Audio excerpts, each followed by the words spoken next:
મહિપાલસિંહ વાળાને ગોર્ડ of honour આપી હાલમાં તેમના અંતિમ સંસ્કાર તેમના ભાઈ દ્વારા કરવામાં આવ્યા છે। ત્યારબાદ હાલમાં ભૂપેન્દ્ર પટેલ પણ હાજર રહ્યા હતા।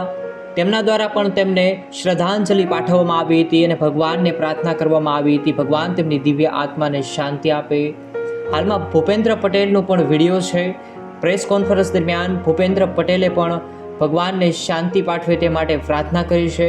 જ્યારે મહિપાલસિંહને ગોર્ડ ઓફ ઓનર આપી તેમના અંતિમ સંસ્કારની વિધિ કરવામાં આવી। ત્યારબાદ તેમના પત્ની જે પ્રેગ્નેન્ટ છે, હોસ્પિટલમાં દાખલ હતા, તે પણ પહોંચ્યા હતા અને તેના દ્વારા પણ ધ્રુસકે રડતા ખૂબ જ આ દુઃખદ ઘટના જે છે તેમને એમ કહેવાય કે અંતિમ સલામી તેમની પત્નીએ આપી અને હાલમાં અંતિમ સંસ્કાર કરવામાં આવ્યા છે। ખરેખર દુઃખદાયક સમાચાર સામે આવ્યા છે। જરૂરથી કોમેન્ટની અંદર ઓમ શાંતિ લખજો।